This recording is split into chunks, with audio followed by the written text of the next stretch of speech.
unos segundos y finalmente concluir que nosotros, más que creer en los milagros, nosotros creemos en un Dios que hace milagros.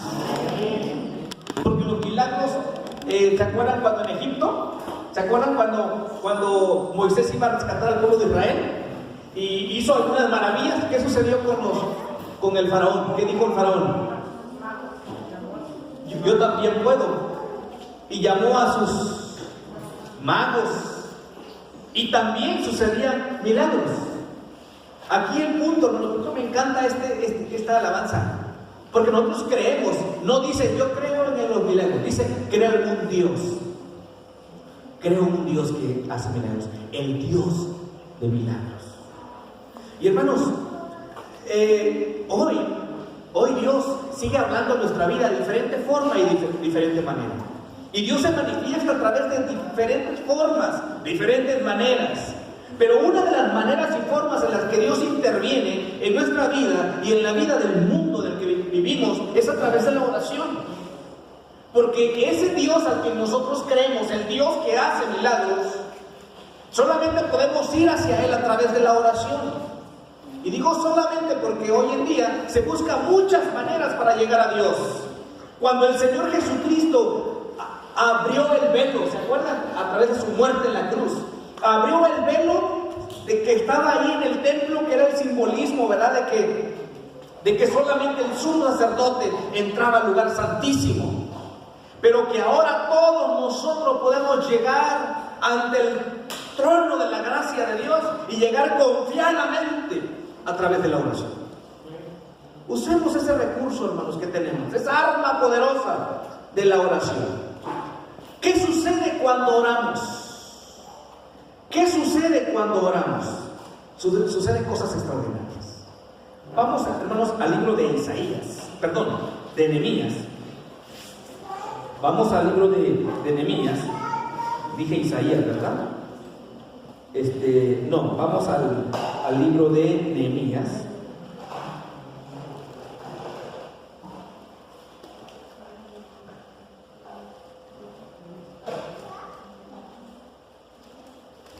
Bien, capítulo 1, versículos 1. Quiero usar estos minutitos, hermanos, para reflexionar acerca de la oración. Nehemías capítulo 1, versículos 1 en adelante, y déjenme leerle en voz alta cómo dice. Nehemías 1. Estas son las palabras de Nehemías, hijo de Hacalías.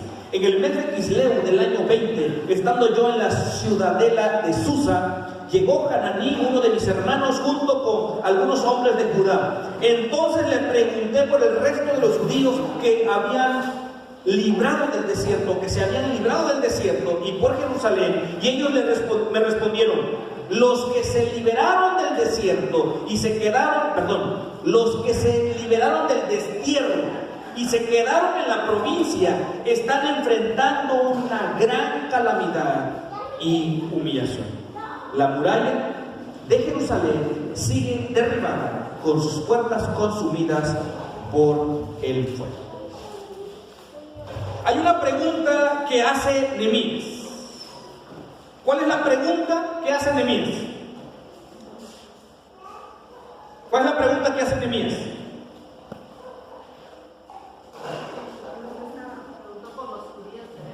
Ajá. ¿En qué versículo está? En el 2. Dice así: llegó Hananí, uno de mis hermanos, junto con algunos hombres de Judá. Entonces les pregunté por el resto de los judíos que se habían librado del destierro y por Jerusalén. Pregunté, ellos me respondieron. Les preguntó: ¿cómo están? ¿Cuál fue la respuesta de ellos? Lea usted por favor en el versículo 3. ¿Cómo respondieron?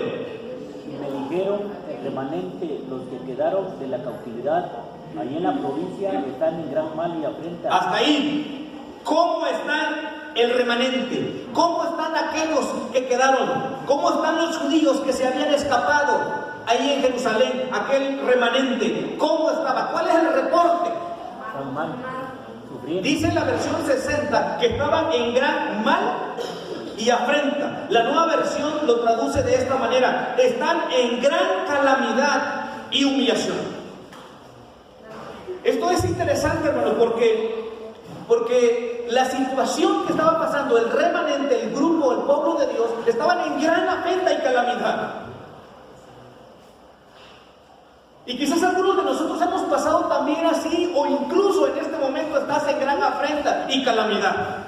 Estás con un gran problema, estás con una gran crisis, con una enfermedad. Yo no sé qué es lo que estás pasando, pero podríamos decir, si yo te pregunto ¿cómo estás?, podrías responder: estoy en gran mal y afrenta. Dependiendo de cómo tú te sientas en esta noche, cómo te has sentido en la semana, en el mes, podríamos decir que quizás estás en gran afrenta y gran mal. Yo no sé a qué le podrías llamar gran mal. Yo no sé a qué le podrías llamar gran afrenta. Como dice la nueva versión, en gran, versículo 3. Están enfrentando una gran calamidad y humillación. Yo no sé qué es lo que estés pasando, pero existe una realidad. Y esa realidad, hermanos, no la podemos ni ignorar, porque es real. Y lo escuchamos hace rato con algunos que ustedes compartían, lo que decía, por ejemplo, Areli. Es cierto, hay una realidad en nuestra vida. Y esa realidad no se puede quitar tan fácilmente, hermanos. No se puede quitar tan fácilmente. Es más, no lo puedes quitar tú. Necesitas de Dios para cambiar esa realidad que estás viviendo. Y que Dios lo ha permitido con un propósito. Y miren, tal es el propósito de Dios que aquí estás. Porque seguramente sin la calamidad, sin esa gran afrenta, sin esa realidad que vivimos día con día, yo no sé dónde estuviéramos. Pero eso nos hace regresar a Dios y nos hace buscar el rostro de Dios. Hay un reporte muy doloroso aquí que le dan a Nehemías. Esta es la situación en la que está el pueblo, le dijeron a Nehemías. Vaya al versículo, por favor, al versículo 4. Al escuchar esto, ¿qué hizo Nehemías cuando escuchó el reporte tan mal? ¿Qué hizo? Se sentó a llorar. Luego, ¿qué hizo? Duelo por algunos días. Después, ¿qué hizo? Y después, ahí están los pasos, hermanos, que necesitamos hacer cuando nos encontramos en una afrenta, nos encontramos en una situación difícil, cuando nos encontramos en una calamidad. Ahí está lo que tienes que hacer. Llorar no es malo. El problema es que si llevas 10, 15 años llorando, llora. Saca eso que te está afectando. Revela tu dolor. Ese es uno de los primeros pasos para que tú puedas liberarte. Tienes que revelar tu dolor. Tienes que reconocer que tienes un dolor y que debes revelarlo. Debes sacarlo. Debes mostrarlo. Es cierto eso. Necesitas sacarlo. Y miren lo que hizo Nehemías. Me parece que estos son los pasos que tenemos que seguir, hermanos. Pero hizo duelo, lloró, hizo duelo, luego ayunó y luego oró. Y miren la oración que hace Nehemías. Versículo 5 al versículo hasta el versículo 11. Es toda la oración de Nehemías. Analice usted esa oración y vea qué tipo de oración. No dijo: Señor, mira lo que está pasando. Señor, si yo soy tu hijo, ¿por qué haces eso conmigo? Yo siempre te he obedecido, yo siempre estoy... No dice así la oración. Cheque lo que dice la oración de Nehemías. Señor del cielo, grande y temible, que cumples el pacto y eres fiel con los que te aman y obedecen tus mandamientos. Y luego versículo 7, ¿cómo dice? El versículo 6, te suplico que me prestes atención, que fijes tus ojos en este siervo tuyo, que de día y de noche ora en favor de tu pueblo Israel. Confieso que los israelitas, entre los cuales estamos incluidos, mi familia y yo, hemos pecado. Vea la oración. No, pero es que a veces lo que vemos es lo que yo he logrado, lo que yo he hecho. Mira cómo yo te he sido fiel, Señor. Mira cómo yo no te he fallado desde hace 5 años que me comprometí contigo, o hace 1 año que me comprometí, y mira, no veo claro. No es esa oración. La oración es: Señor, perdóname, porque seguramente te he ofendido, mi familia y yo, y todo este pueblo. Necesitamos convocar, hermanos, a un tiempo de oración y de arrepentimiento. Me parece a mí, hermano, que como iglesia, no solamente personal, familiar, hemos orado: Señor, perdóname, perdóname, y el Señor seguramente ha hecho la obra, pero ¿por qué no convocar a un día de arrepentimiento a toda la iglesia? Porque seguramente le hemos fallado como iglesia, como familias, donde nos reunamos y especialmente venimos para pedirle perdón. Hoy hicimos un buen momento de gratitud, ¿verdad? Qué padre sería si hacemos otro momento, pero de confesión. Que así como le decimos gracias, Señor, por lo bueno que ha sido, que también podamos decirle: Señor, perdóname, porque la verdad es que he sido ingrato contigo. Y que sea un tiempo de confesión. Y que podamos encontrarnos con ese Dios perdonador. Eso es lo que hace Nehemías. Eso sucede, hermanos, cuando nosotros oramos. Miren, cuando le dan el reporte a Nehemías, hay 4 posibles opciones, o hay 4 posibles reacciones ante esto. ¿Saben qué puede suceder cuando escucha un reporte de lo que está pasando? De lo que están pasando las familias en este momento, las familias de nuestra iglesia, tu familia, mi familia. ¿Saben cómo podemos reaccionar? ¿Cómo reaccionó Nehemías? Pero podemos reaccionar o podemos ser apáticos. La apatía puede ser una de las primeras opciones. No me importa lo que esté pasando en los demás. ¿Nehemías hizo eso? No. Pero también puede ser la simpatía. Hay 2 palabras ahí: simpatía y empatía. ¿Hay diferencia? ¿Qué es la simpatía?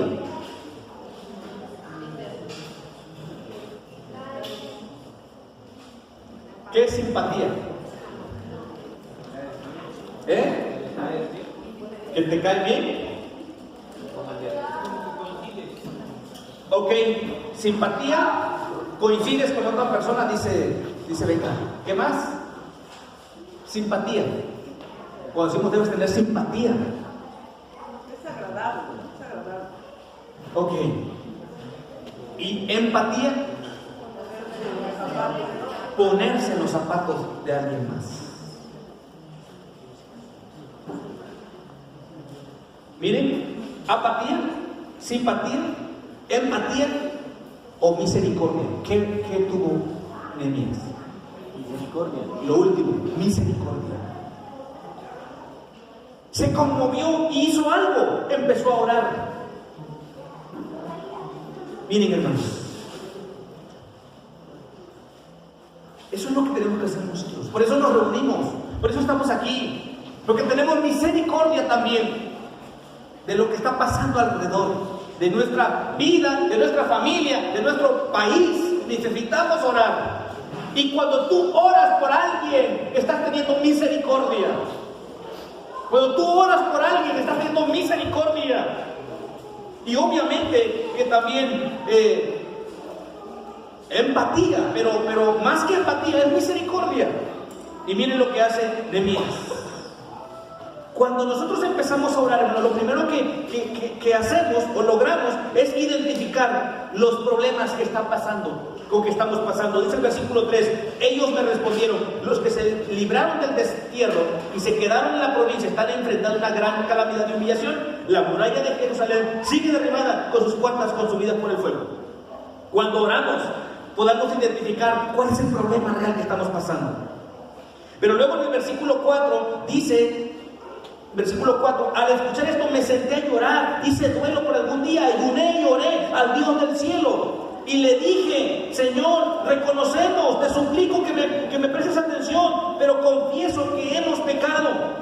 Cuando oramos, hermanos, podemos reconocer nuestra responsabilidad, pero también asumimos la posición que tenemos nosotros dentro de este mundo. Y la posición de nosotros es interceder, ser un intercesor. Ezequiel 22:30 dice que Dios buscó a un hombre para que se pusiese en la brecha y no destruyera la tierra. ¿Y que creen? Dios no lo halló. Y cuando nosotros oramos e intercedemos por alguien, somos la persona que se pone en la brecha y que intercede por alguien más. Y eso es extraordinario, hermanos. La oración, eso hace. La oración, hermanos, hace que yo pueda tener misericordia de la otra persona y oro y me vuelvo un intercesor por otros. Y dejo de estar pidiendo un poco por mí y empiezo a orar por otros. Cuando oramos, hermanos, entendemos la dimensión exacta de los problemas. Dice el versículo 7, mire, te hemos ofendido y nos hemos corrompido mucho. Hemos desobedecido los mandamientos, preceptos y decretos que tú mismo diste a tu siervo Moisés. Cuando tú oras, te das cuenta que la calamidad, que el problema, que la situación en la que vives tiene un origen. ¿Cuál es el origen? Según este texto. Desobediencia. Desobediencia. Vea, cuando nosotros oramos, nos vamos a entender la dimensión exacta de los problemas que tenemos. Dice el versículo 7, escuche bien, te hemos ofendido y nos hemos corrompido mucho. Hemos desobedecido las enseñanzas y preceptos y decretos que tú mismo nos diste. Te hemos ofendido. O sea, cuando oramos nos damos cuenta que entonces el problema tiene una raíz. Y la raíz es la desobediencia.